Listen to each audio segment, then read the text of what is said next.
Ooh, welcome back to Amazin But True, our New York Mets podcast from the New York Post. Jake Brown here alongside Nelson Figueroa, the belated birthday boy. Happy belated birthday to you, Figgie. Thank you. The big 4-8. Big 4-8. Yep. How'd you celebrate?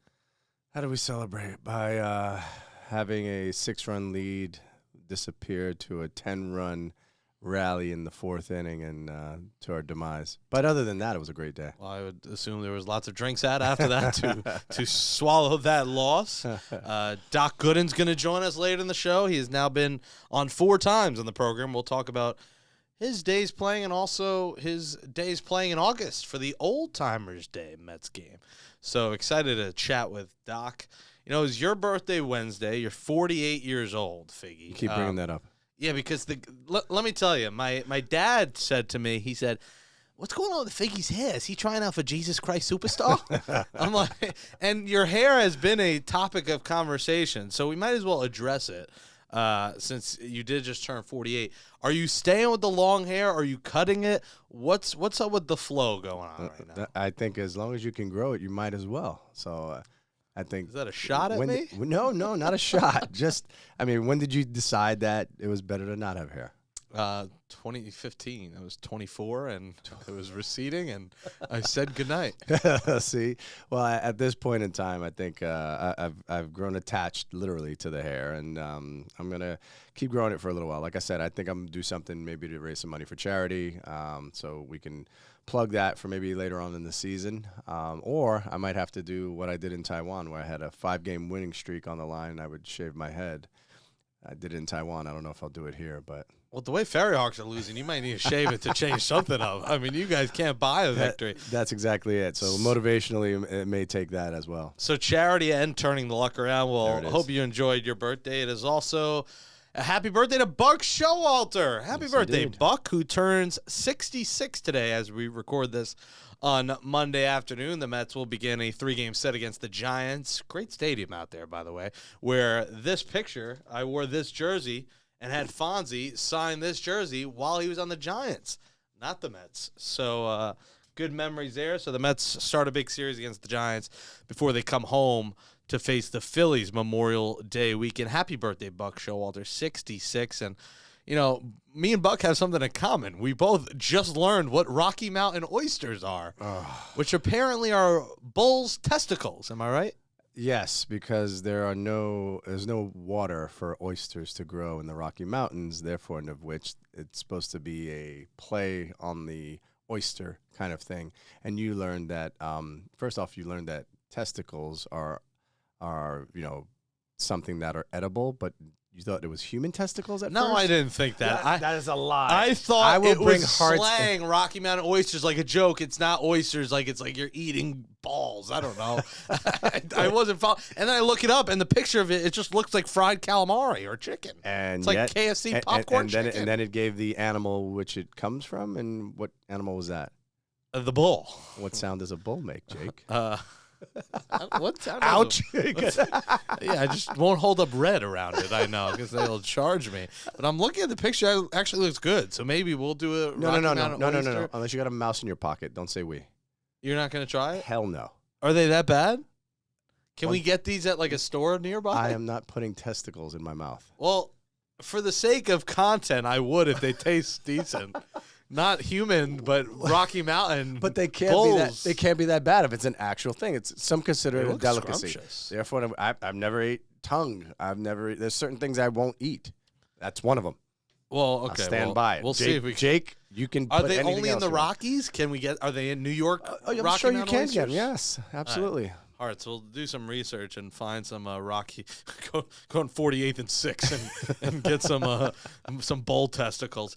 Well, speaking of bull testicles, the Mets have a lot of bull testicles going on, right? They got some cojones, 28 and 15, another series win. And listen, we know Taijuan Walker could pitch well in the first half. The question is, will he carry it over to the second half? Last year was an all-star in the first half.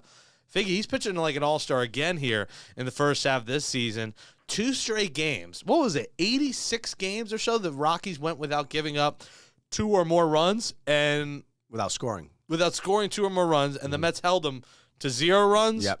and 1 run. Yeah, no, a fantastic job by the pitching staff, especially in that environment. It was the 11-3 game in there. It's bound to happen. It's Coors Field. But when you see that this team is just they've done such a great job of bouncing back. As soon as they lose a game, they're right back. I think they're 14-0 after a loss, something like that. They haven't lost two in a row the whole season. That's a very big thing because you want to nip those losing streaks before they even start. Trust me, I know all about losing streaks right now.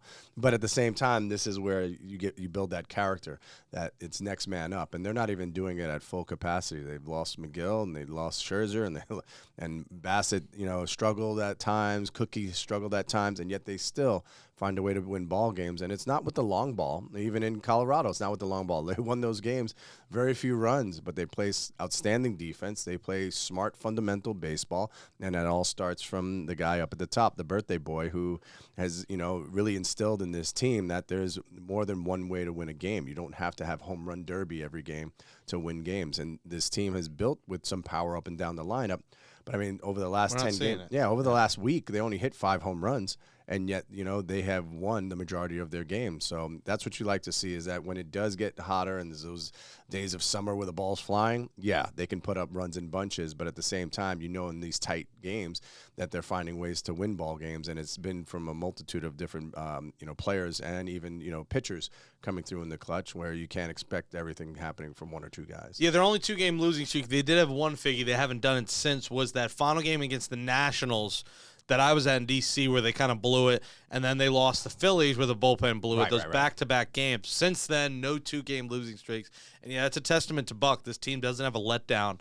And they're battling injuries and perseverance. And one of those guys you mentioned, Scherzer, can you give us a timetable? They say 6 to 8 weeks. It's a moderate to high oblique strain.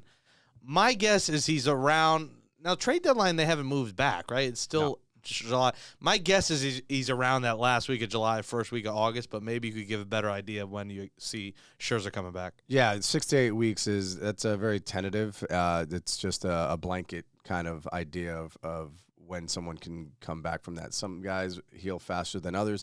The oblique strains are very difficult to deal with because you don't know if you're 100% until you're out there pitching and throwing at max effort.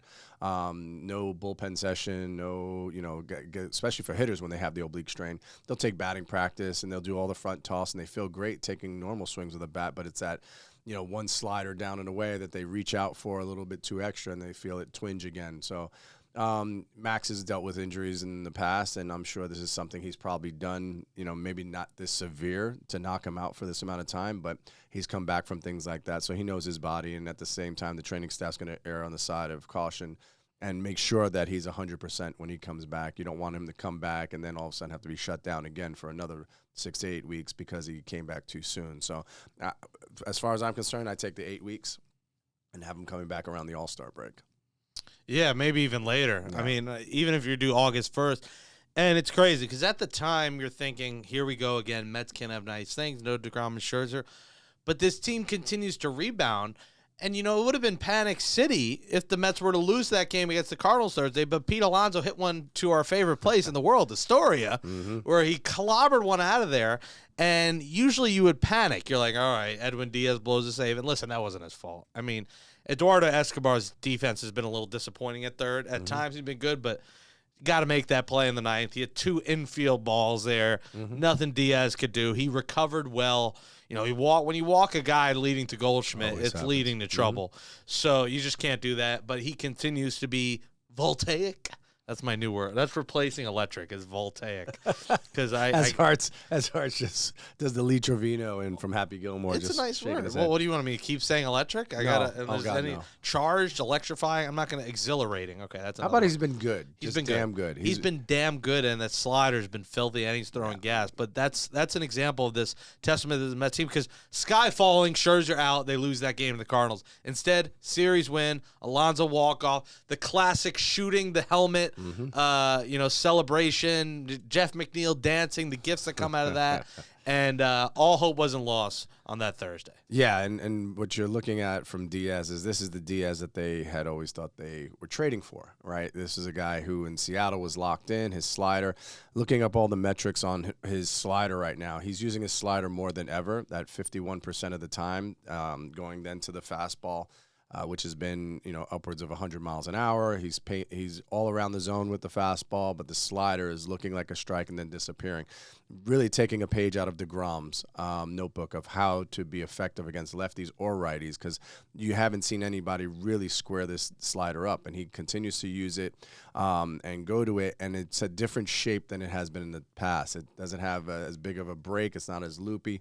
Has more of a downward break to it at 91 miles an hour, and I think in the past he was trying to overthrow it with all these new guys coming up and throwing 100 miles an hour with 95 mile an hour sliders. He wanted to always kind of keep up with the Joneses because that's what he felt like he needed to do to be successful. But it wasn't that. It was just being able to execute that pitch over and over again, and he's getting very DeGrom-like with that, where it's that down and away to a righty, down and in on a lefty, and it just disappears at 92 miles an hour. And so effective. His confidence is at an all-time high. He doesn't look rattled out there no matter what happens. And I think that's one of the blessings of going through things like he did when he first got here was, you know what, this has happened before. I know how to deal with it now. And you have to deal with failure to have success and appreciate success. And right now, whenever he gets the ball, you feel very confident he's going to get the job done. So are you saying that Edwin Diaz's slider, I'm in love with the shape of you, in the words of Ed Sheeran, pop culture, put on the top? I had to. How do you do this Listen, every day? How? Everyone's going crazy with this Harry Styles album. I mean, every Instagram story in America is this guy's album. Personally, I didn't think it was incredible, but it's people's style. So, but I do love Shape of You. So we love the shape of Edwin Diaz's slider. And you're talking about the pitching and starting pitching. Chris Bassitt strangely gets this deal during the season. They finally agreed to a number, which does that happen often? No, usually arbitration is done in spring training. You get that over with. Were they paying him per outing? Like, do you have a flat rate? What is this? I think Uber X? What's going on? I think with the with the collective bargaining agreement up in the air, that they kind of scheduled these things thusly, and most of the players agreed and signed and avoided arbitration. Arbitration is a very disgusting place to be. You hear the worst of who you are as a player, as a person, involved with the organization. You never want to hear these things, and usually you send representation to hear all these things because you don't want to deal with it. But it's a great deal for the Mets. It's a great deal for Bassitt. I think just to have that out of their minds, and he can continue pitching the way he has been. That's something. It was a very nice find by the Mets to go out and trade for him and to get him right now, because he's really figured out what makes him tick and what makes him different than most pitchers is that change of speeds that he does so well. And if you're a young pitcher watching this staff, they've got everything. So you can learn a little bit from each one of these guys, and hopefully you take, Scherzer's changeup, DeGrom's slider, and you got the curveball from McGill, and you got the split finger from Ty Walker, and you can make yourself into the Avengers. Oh my God, it's the infinity gauntlet. Go out there and rule the universe if you could do all five. Well, $8.8 million is what he's guaranteed. It'll be interesting because he got a $19 million mutual option with a $150,000 buyout for next season. My guess would be is he opts out of that and tries to get 20 to 25 for 5 years. I mean, the Mets got the money. He's 33. They got to try to pay him. Yeah, he's 33. So maybe I think 3 years, 60. Yeah, I don't know. With this ownership group, anything is possible. So reworking the deal so that it's beneficial to both is more so than you think he opts out? I don't know if it's a mutual thing where the opt out, because it's $150,000 just to buy him out. I mean that's a no-brainer. It's if you buy him out. mutual option. So it's a mutual option. So with a mutual option, you probably the difference is that if it's a player's option, the player says yes, I want the $19 million, or says no to it. If it's a team option, then the team says we either want to give it to him or they give him the buyout of $150,000. So for a team, if he struggles or if he's injured or if they just feel like he's not worth $19 million. It's $150,000 to buy him out. That's a no-brainer. But a mutual, are they a meeting of the minds? Yes. And they have to come to agreement? They Correct. sit at a table, they're like, I want it, I don't, I want it. All right, what can we agree with? They'll throw in a hot dog? Like, what usually happens is that at that point, if he wants to stay and if his numbers dictate maybe something slightly higher, he can say, I I would take the mutual option, but let's rework it, because he can say no to it. At the same time, he can say, let's rework the deal and let's make it beneficial to both parties. Maybe do a 3-year deal at X number of dollars. And at that point, all parties would probably be in agreement.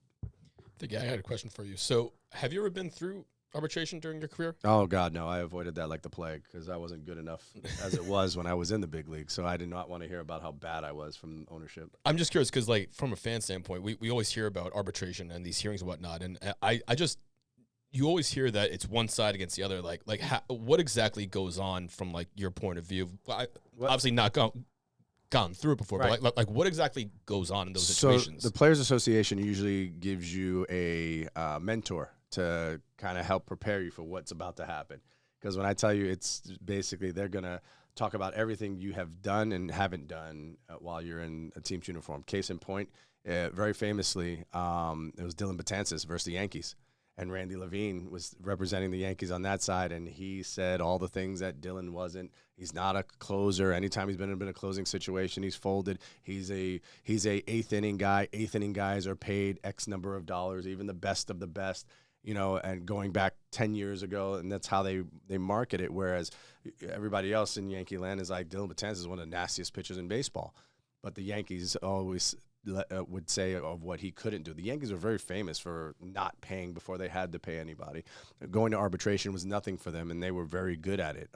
So that was a very famous case, because after it was all said and done, Betances just held a grudge, and still to this day holds a grudge against the Yankees, because you got to hear some things about yourself that you weren't prepared to hear. You thinking that you're doing everything while you're in a Yankee uniform or any organization. All the events that you did, all the charities and all the events. All of a sudden you hear all the things that you didn't do, and they bring it up, or all the times you were late, or all the times. So like a Matt Harvey going to arbitration would be a disaster to hear everything that went on because of what the team knew and what the public knew. It's two different things. So that's where you want to have your representation or your mentor, because like Aaron Boone did it for Hunter Pence when we were in Houston together. And Hunter Pence wanted to kind of settle on the number that was in between, but Houston thought they could beat him, and they're like, no, we're not going to settle. So they took him to arbitration. He winds up winning, and he wins like an extra $1.2 million than he was going to settle for. And Aaron Boone turned around and told Hunter Pence, he said, you know what you do with that $1.2 million of found money? You become the best teammate ever. Like, every single event, every single holiday, you dress up the locker room, you throw a party, you have get-togethers. So like the NCAA pool was going on, and boom, all of a sudden everybody's in this spread pool and everything is catered. And Hunter Pence turns around to me and he says, help me figure out how to spend this money. I said, oh my God, I like this idea.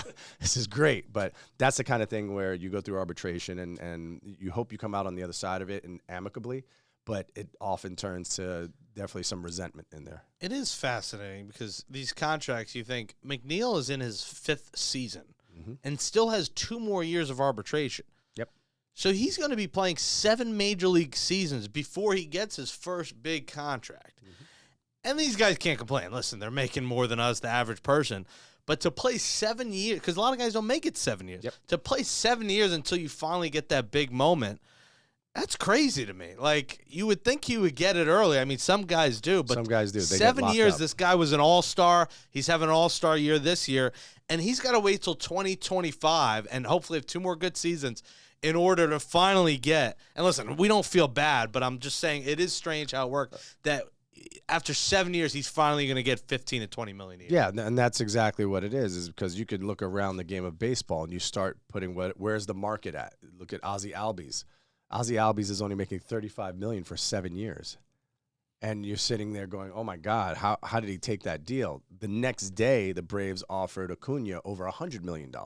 Now, are they the same player? No, but numbers-wise and production-wise, defensively, metrics, all those different things, Albies should be more valued closer to that $100 million mark than he is for $35 million. But they took advantage of a guy who they said to him after his first year, well, your second half, you only batted like .216. If you're a .216 hitter, we'd probably send you out because the Braves, for like the last 8 years, every second baseman they had started off hot and then disappeared. Jace Peterson, all those different, you can run through all the Atlanta Braves second baseman. They got rid of them.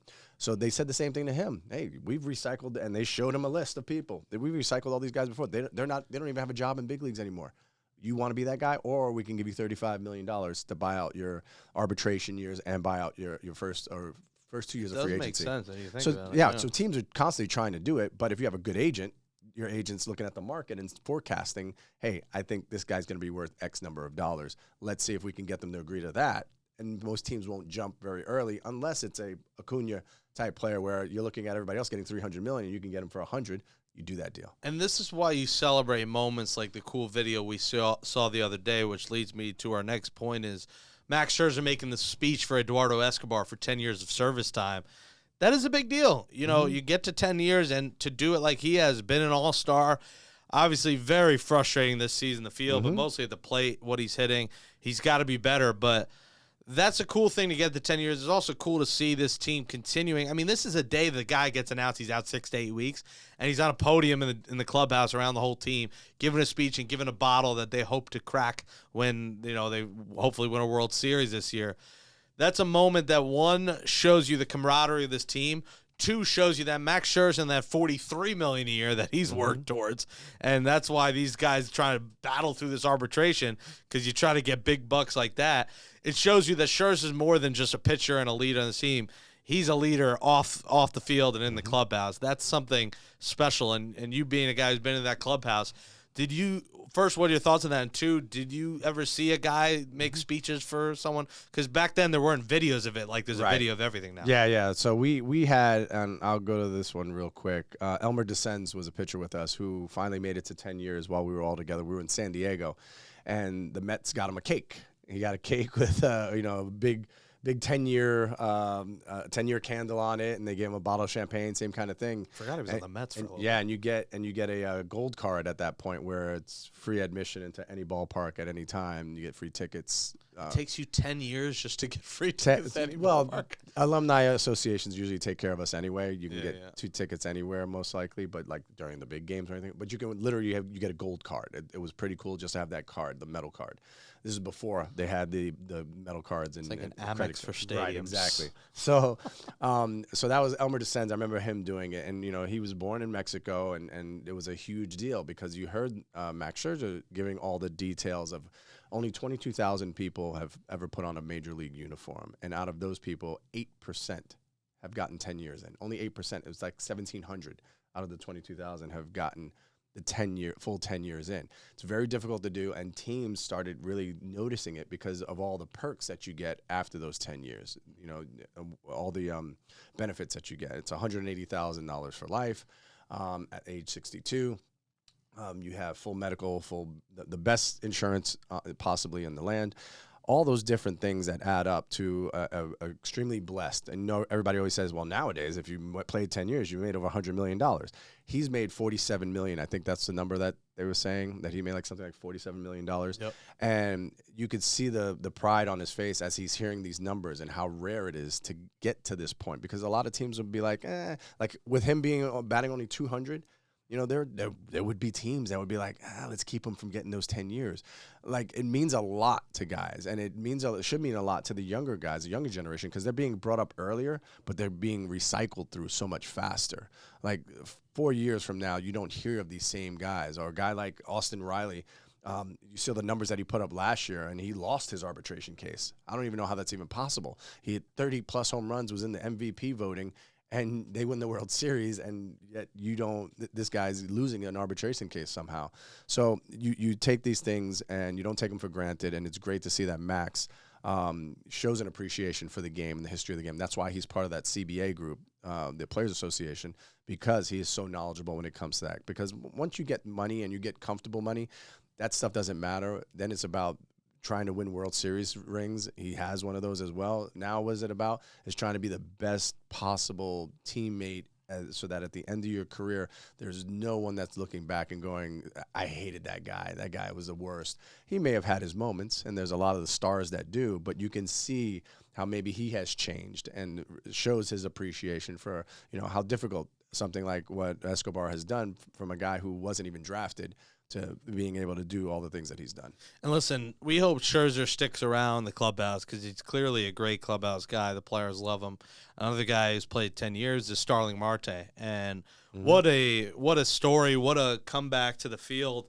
on Saturday, Friday snowed out, crazy weather in Colorado, chilly day Saturday.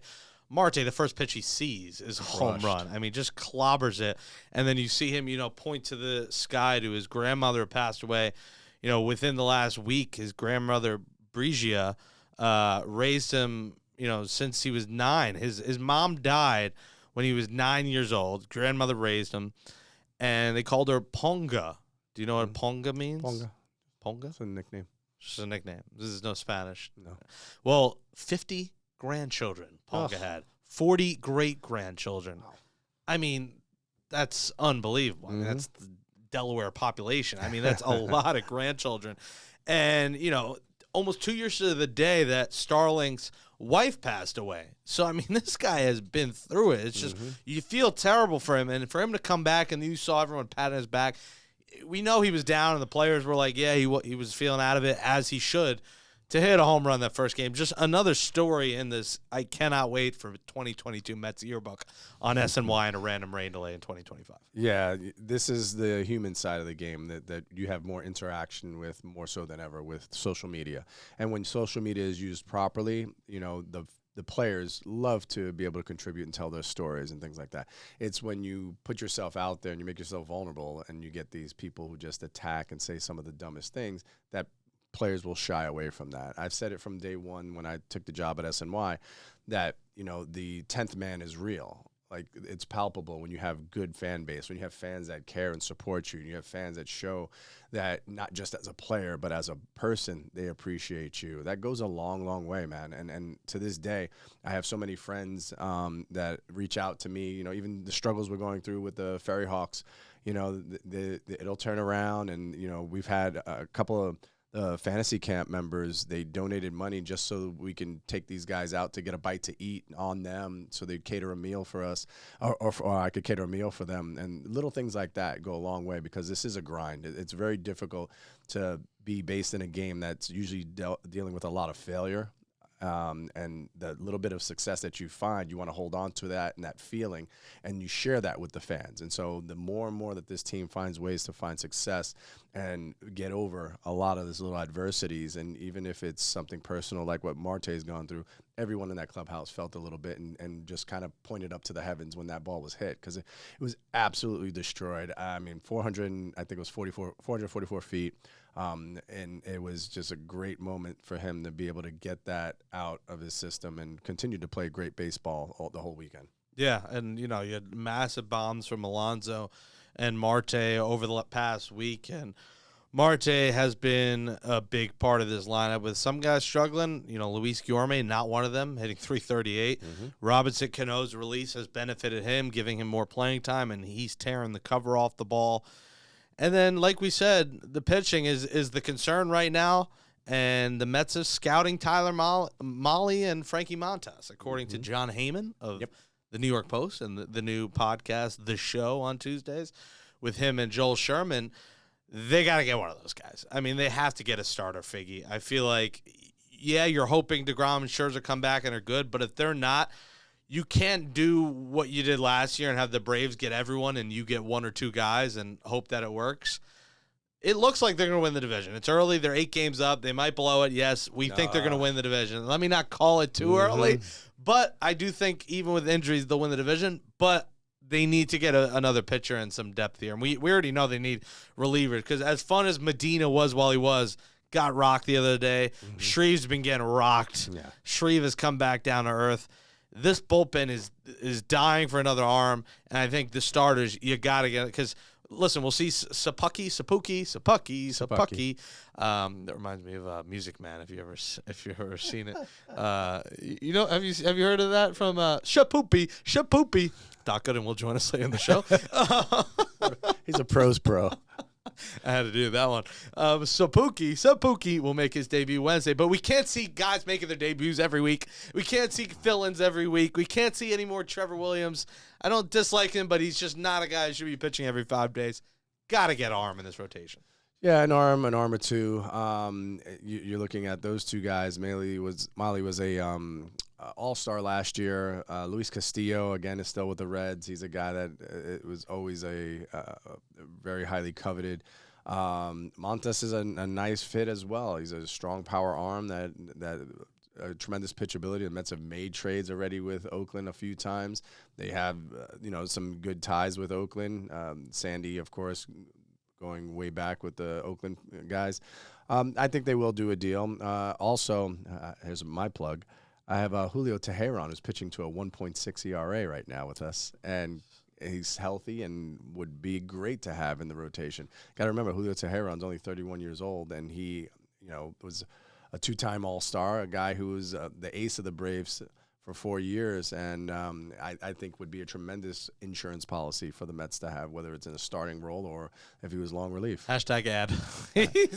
Advertising is Ferry Hawks. This brought to you by. No, I just think they definitely need a guy, and if you can't make a trade or the trades are too lucrative, you have somebody right here in the backyard in Staten Island. Big Sexy is out there taking videos too. Maybe we'll see him on a Mets uniform one day. He's out there taking videos, throwing. So the Mets could use help wherever they could get it. Maybe Molly or Montes is the guy, or maybe Julio Teheran goes from Staten Island to Queens. Never know. He's just leaving one borough to the other. I assume he would go on a minor league assignment first before getting the immediate. Why? He's been doing call. That already. That's true, but maybe a higher level to AAA. Minor leagues is minor leagues. Nobody cares what the numbers are over there. Quite the bump. He's healthy and ready to go. You heard me. The bump. All right, hashtag ad. All right, the Mets have the Giants this week. San Francisco on off day Thursday, and then the Phillies over the weekend. Doc Gooden's coming up next. We'll throw this out there too. We got to say rest in peace to Joe Pignatano, an original 1962 Met, the bullpen coach of the 1969 World Series Mets. John Franco's cousin passed away Monday, 92 years old, dementia. Thoughts and prayers to him and his family. Did you know Joe at all? Yeah, I knew Piggy pretty well. Piggy was his nickname. Yeah, Piggy was his nickname. So Figgy and Piggy. So okay. I met him originally fantasy camp my first year, and he was around. He's one of those old time guys with the great stories, and just when the names that would come out of his mouth with Sandy Koufax's and the Gil Hodges stories and all those stories. Oh my God, it was amazing. Just every year he would just be better and better at giving these stories, and we used to have what's called bull sessions, ironically, where we would have a tent. We would have a tent.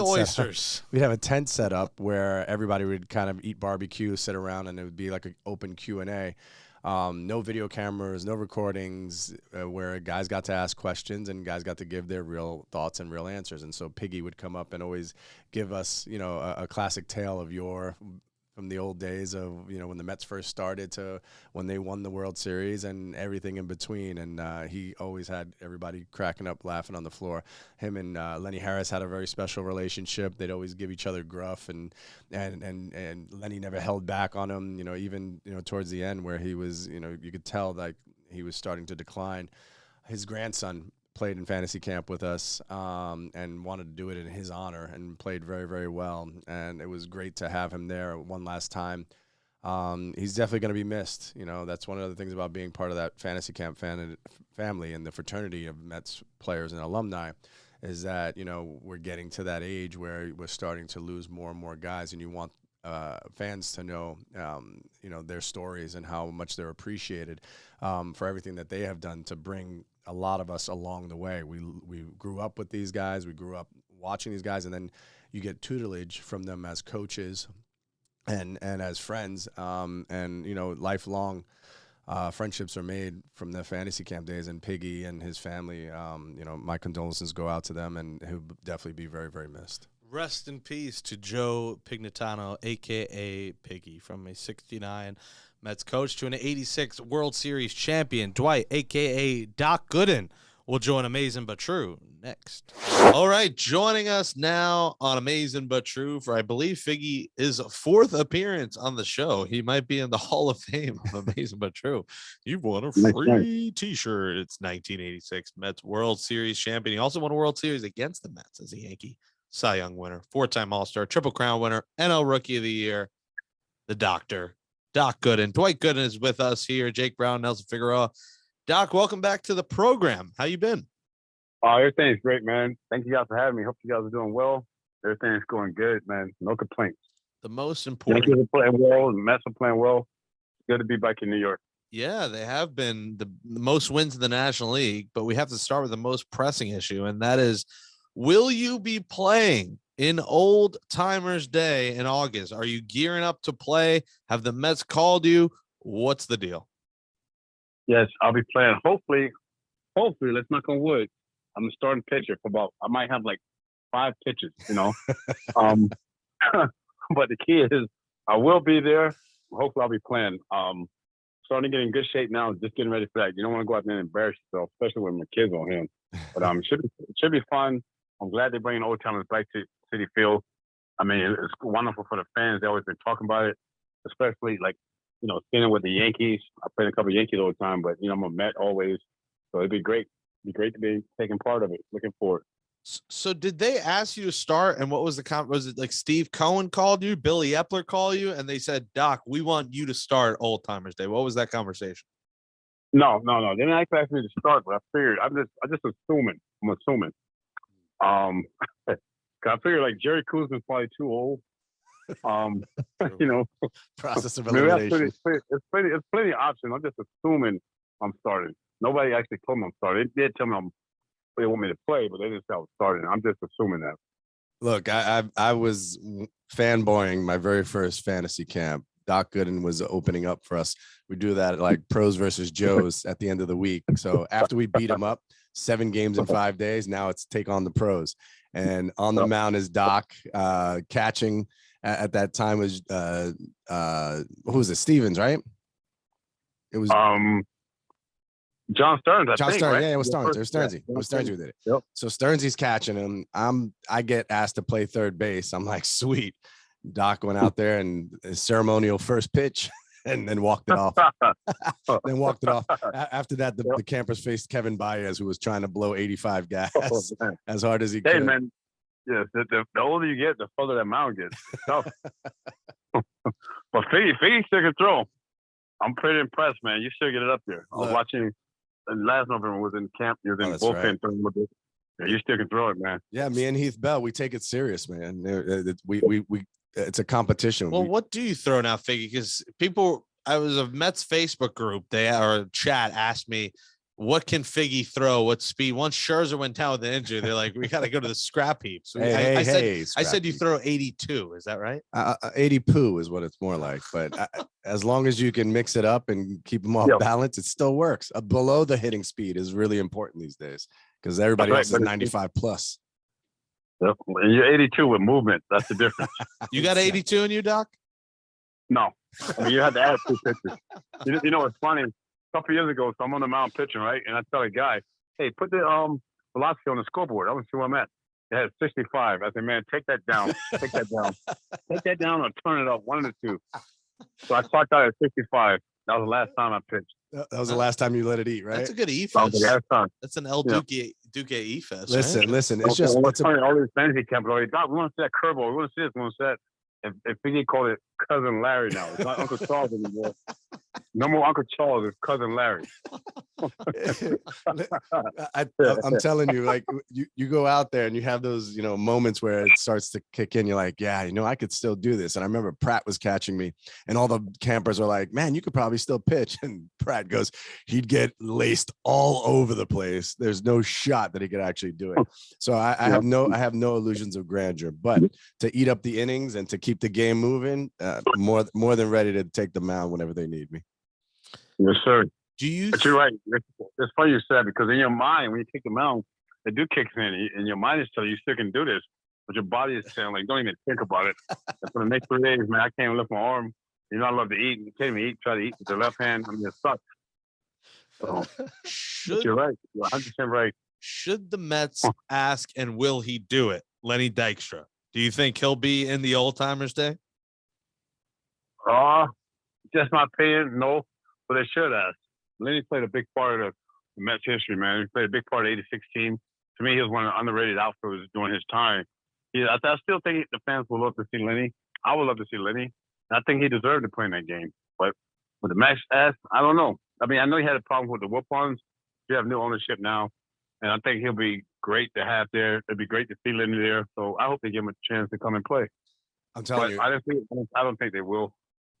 But they should. Yeah, no, you know what I think? I think if they do it, it's going to be one of those best kept secrets. And like the doors to the bullpen will open and Lenny will come out from the bullpen, go right to center field. So it's not smoking that far. a heater. Yeah. So it's not that far of a run and just drive everybody nuts. That's what they should do. That'd be awesome. I think. But he deserved to be there, man.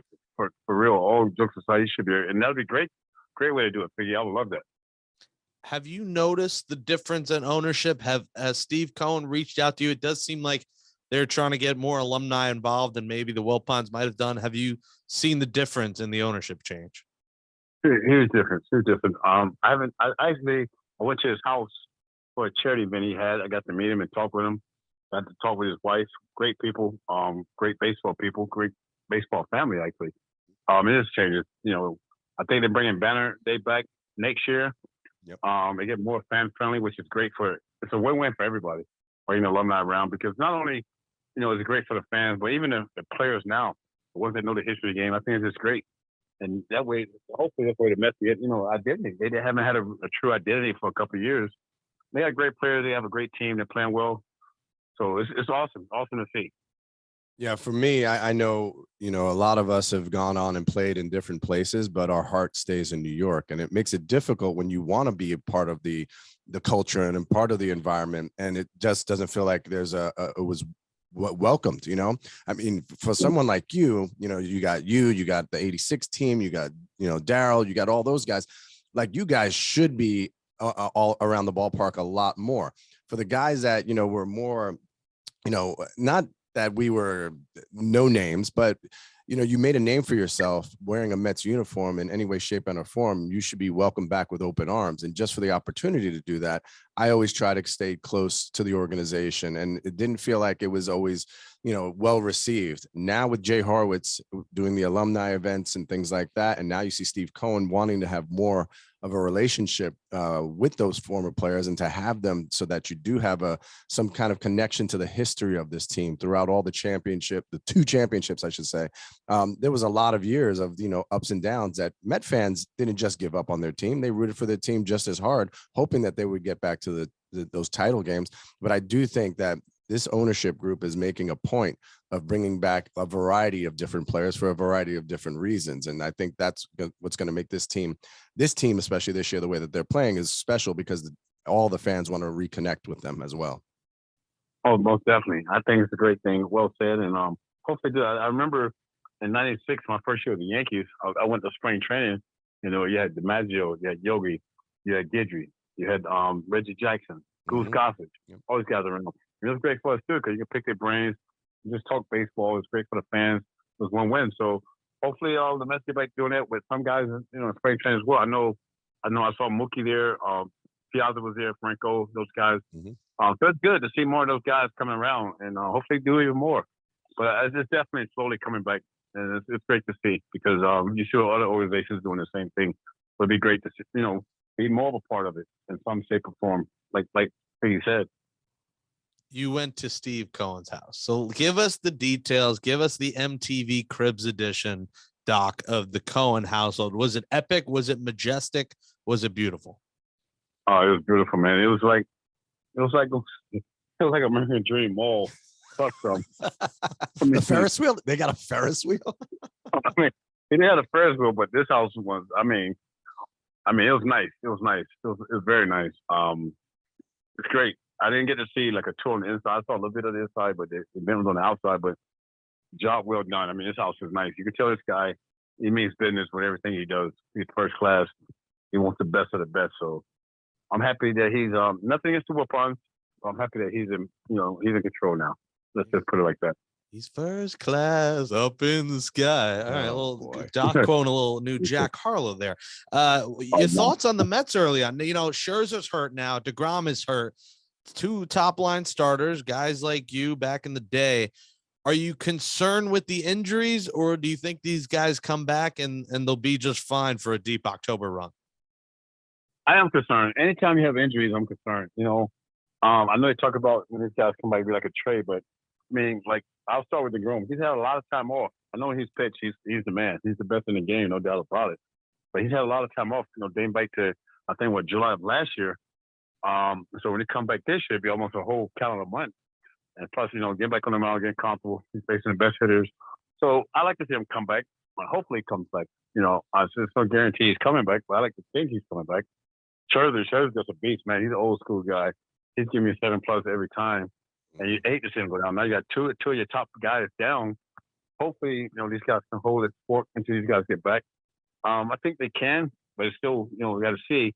It's still early, man. It's still early. I know they got a big lead, but it's still early. I'm not getting my tickets yet for the playoffs, but it's good to see. It's a different unit. I get that. Different manager.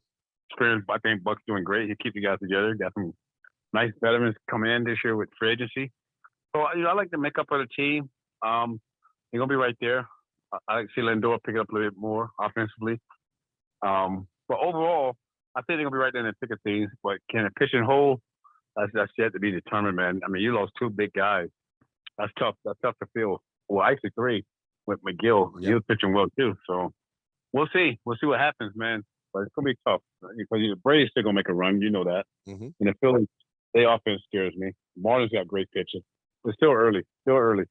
Yeah. But I like what he has. No doubt. I think that's one of the things is that there's not nearly as much panic in Panic City at this point because they have a nice lead in the division still. But we saw what happened last year, 100 games in first place and no additions were made at the right time and the team fell by the wayside. There you go. You love that one. Wayside. What we know about this new ownership group is they're not afraid to spend. They're not afraid to go out and make trades. They're not afraid to make this team better. And like you said, Uncle Stevie wants the best of the best. I liken this team in one other aspect to the 86 team, and that's in the attitude, the grit, the determination that these guys have already been in how many bench clearing brawls and have had each other's backs. Yeah. That is something that is, it doesn't get talked about enough, that you can't continue to go out there and be a punching bag for, the rest, especially the National League East, until you start fighting back. And we're seeing a different attitude with this team. Who do you think is the key to that whole thing? Right. I think having Buck set the tone. I think I have to say Buck set the tone with that. And the reason I said, because I remember the look he had on his face when he played the Nationals open the season, and a couple guys got hit, and Buck was at the top of the step looking. Mm-hmm. So I'm sure, without saying it directly, he put the word in these guys. You got to take guys, and like Buck said, whether it's intentional or not, I mean, don't do it. Don't pitch inside if you can't pitch inside. Mm-hmm. Our guys getting hit, we're going to basically have to retaliate. Like I say, the bench clearing ball. I love that. I love that attitude. And probably, from what they say, what's the third? I just had a brain fart there. The third baseman. Escobar. I think Escobar plays a part in that as well. I don't know him personally, but from the things I hear, I think him and having Buck, those are 2 guys. But I think Buck is the main reason. And a lot of people, Doc, have compared, that fight to you guys in the 86 team. And, did Davey Johnson give you guys like that kind of fight back mentality that you think Buck has instilled in this team? We just knew we had guys like Keith Hernandez, Ray Knight, Gary Carter, the guys just knew. But then we also had guys like Darryl Strawberry and Kevin Mitchell who would tell me, Doc, let's fight today, hit somebody. Like, hold on, guys, let me at least get 5 innings, man. I want to win first. Then with this. So, I mean, we had guys that, come to a park and we're ready. We had each other's back, all egos aside. We were all together. And these guys didn't care. We didn't want to be like, the only thing we want to be like about was our own fans and our own teammates. Outside of that, there was no fraternizing. There was none of that stuff, man. And you didn't really have to tell us. We knew. We was aware of that. What's interesting, Figgy, is when we had Doc on in 2020, and remember he walked out on the Mets, and Doc said he should probably be blackballed from the game. Well, Doc Gooden was going to get my lottery tickets next. Yeah. Cespedes, excuse me. Cespedes blackballed. He hasn't been back. So you called it, Doc. You said he wasn't coming back, and no one wants him now. No, I just knew it. I mean, because the word is already around that, you don't get this guy long term because he'll quit on you. And so, he had been on, I don't know how many teams, 5 or 6 teams before the Mets got him. There was a situation where the Mets had to lock him up because of what he did in 15. But just the way he went about it, you just knew you wouldn't touch this guy. I mean, he obviously got talent. He can have a lot of teams, but you can't do that. It just didn't look good. It just didn't look good, in my opinion. It's just the way I felt at the time.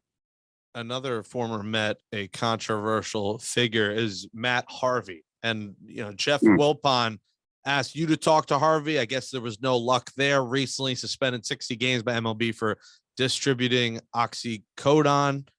oxycodone, No. oxycodone. I don't know. Stop with oxy. Yeah, oxy. And it's obviously a troubled case, and you had similar issues in your past. Have you reached out to Matt Harvey? Has he reached out to you? And what do you think of the whole Harvey situation? Yeah, it's a tough thing. I like Matt as a person, number one. I always liked Matt, and when he came on the scene, I was one of the big fans of Matt, watching him. And although Matt will always be a friend of mine, I haven't talked to him recently. I have reached out to him several times prior to that being announced, and it had no luck. And I get it. I get it. Hopefully it all works out for him personally as a person, number one. And the ball player stuff, that's secondary to me. He still have a life to live. And Matt's not a bad person, I don't think. Sometimes we make bad choices, and then the choice we make, they become, addicted. I know, especially in my case, that's what happened. So I just wish him the best as a person, number one. And number two, yes, the Mets did ask me to reach out to him a couple of years ago. I did to some friends at the time. I didn't have his number. He refused, which, like I said, I get it. When you're going through things like that, you think you got it under control and you're in a good place. But, you can't do this stuff by yourself. And it took a long time for me to learn that and accept that, because sometimes, especially as athletes, our ego get in the way. And that's what stopped me for a long time. I asked for the help I needed and really reaching out. So I would say hopefully he's okay now. He's in a good place and everything's getting better for him. And secondly, I still like him, get on with his career. That's what he wants to do. But you got to think of himself first. Yeah, one of the things about you, Doc, that has always been so impressive is the humility, the fact that you are a regular guy. We're down in fantasy camp and everybody's coming up to you for a picture and autograph. I've never seen you say no. You're very open and honest with the trials and tribulations of your career. A lot of guys always want the pat on the back for all the good things that they've done. The struggles that you went through and came back from, those are life lessons that I constantly, if there's ever anyone that's going through something like that, you're the first person I think of to reach out to. One thing that it doesn't bother me, like it's amazing to hear you say it, like you understand, like you think you had it under control. You think you had, you didn't have a problem, even though people were kind of trying to say without saying it, like, hey, reach out. This guy's going to call you. This guy's going to call you. So we talked about this before. If, you could go back in time and tell yourself a message or two that would have kind of shaken you up or woke you up. And we had that great interview, like for Matt Harvey to not be able to even just take the phone call.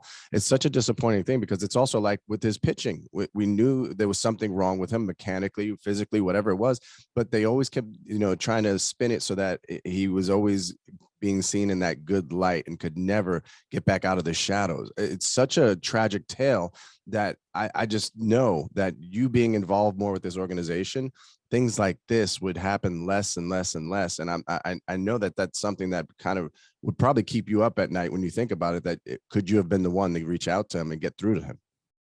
Oh, without a doubt, because I told him it's nothing that Matt has done and haven't done that I haven't been through. And I sent a message to him. I've been released. I've been traded. I've been, I had a problem with drugs. All these things. I've been on the top of the mountain. I've been on the bottom. Everything that he's been through, I've done that. So obviously, all I've been doing is sharing my experience with him, and hopefully something clicks. And the same thing, if I'm working with these guys, it's nobody's business whatever we talk about. I would just share my experience and give my advice, and then let them go from there, because someone did that for me, and that's why I'm still here today. I've done stuff that a lot of guys have lost their lives for, but I'm still here. I'm here for a reason. And so the rest of the time that I do have here, I like to reach out and help and just carry the message. And the mess that I made turn into a message. That's what I try to do. And I would love to give that back to the organization or anybody that's in search of that, because, and at the same time, it will keep me going by constantly sharing my past. It's that reminder, keep me going. And I would love to share that. And Matt, like I said, I get it, because I understand I was in the same situation as you mentioned earlier, Figgie. The problem was there, but I was in denial. And the disease, alcohol and drugs, that disease tell you that you don't have a disease. You understand what I'm saying? Mm-hmm. So it's all mental, man. And it's a tough thing, but you can do it. It takes work, but it can be done. But it starts with being honest with yourself. Yes. Some good thoughts there from Doc. You can follow on Twitter at Doc Gooden16. Well, Doc, hopefully, when I do the batting practice at this Ferry Hawks game, maybe you and Doc pitch to me, and we'll see which one of you I get a hit off of. I think Doc is gonna hit you. He's gonna hit you. He's gonna throw one wild. Then, hey guys, I got a big announcement coming up too, but it's not quite there yet. It's coming. So, and I think about 2 weeks or like the second week of June, I'll give it to you.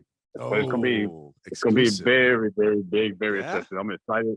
Something I've been working on for a long, long time, and I think it's gonna help me and others as well that's going through any kind of struggles, whether it's mental, drugs, or whatever it may be. I think. Awesome. But so I just want to say that much. Awesome. All right, there's a teaser. I thought you were going to say Figgie signing you guys with the Ferry Hawks. Figgie is their pitching coach, and they could use some pitching. They're struggling. Yeah, man, you guys. That's right. I actually know the ownership of you guys, of the Ferry Hawks. They've been good friends of mine for a long time. So they told me to give you guys some shit, but I'm not going to do that.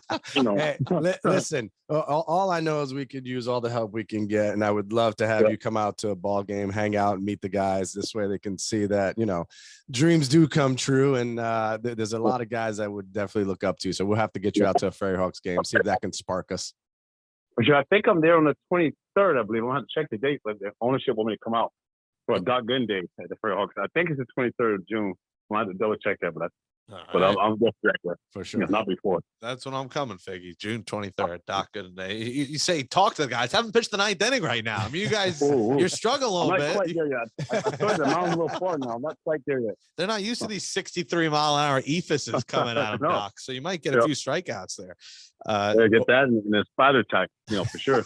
Spider tack. Little spider tack. That's the check. Well, we're looking forward to the announcement. We're looking forward to seeing you Staten Island. We're looking forward to Old Timers Day and seeing you and the whole gang there. That's going to be a fun one. Doc Gooden, thanks for coming on Amazin But True. Thanks for you guys having me, man. You guys do the great work. Always good to talk to you guys. You're the best, brother. Thanks, Doc. Appreciate it. Thank you. I love you guys. Yes, sir. All right, man. Take care. All right, Figgie. That says goodbye to that Chick-fil-A stomach roar and your episode 105 of Amazin But True, our Mets podcast from the New York Post. Thanks to you, Andrew Hartz, and no thanks to Jake, who made me go all the way to Chick-fil-A with him to carry 2 bags and 2 sodas. I didn't realize that they put the sodas in the bag, and I still think I would have dropped something. So I didn't want to risk spilling one of our sodas. Or, his Alex Cobb salad falls out of the bag. Or just holding them with your bare hands. Listen, I couldn't risk it. Now I realize after, because there's a guy in a cane holding a bag and a soda. So I look like a freaking idiot. Brooks was his name. Brooks Koepka over here, Karen. Poor Brooks. Poor Brooks Robinson, the vacuum of Chick-fil-A bags. As you were trying to get your barbecue sauce, and you turn around, and poor Brooks is going up there with a cane. His friend says, "Hey, can I help you?" And he says, "No, I got it." Puts his hand through the handle, grabs the soda with one hand, cane in the other, and nicely walks out the door. Meanwhile, Jake is in a tizzy to the point that there's a gentleman in a suit that in Chick-fil-A that's asking, is this a life lesson being learned? And I said, absolutely it is. Tizzy a word? I think that's a sign for my future. Me and a cane and my arthritic knees. Oh, my God. Getting Chick-fil-A with diabetes. All I know is stay tuned for the video. It is getting posted. Video is me waiting for barbecue sauce with a man in a cane and his bag.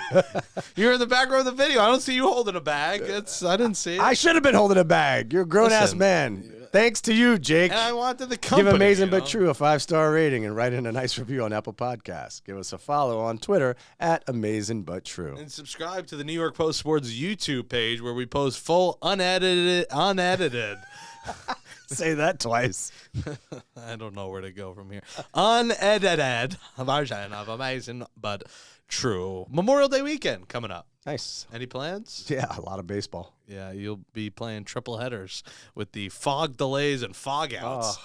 Good God, F outs, fog outs. That's a new one. For Nelson Figueroa, I'm Jake Brown. Thanks to Andrew Hartz for joining us along this wild ride called Amazin But True. We're gonna need a drink after today. A long episode. Let's go Rangers. Let's go Mets. Have yourselves a great Memorial Day weekend. And because I already said let's go Mets, we'll say it one more time, Figgie. Let's go Mets. Very nice. Peace. Happy Memorial Day.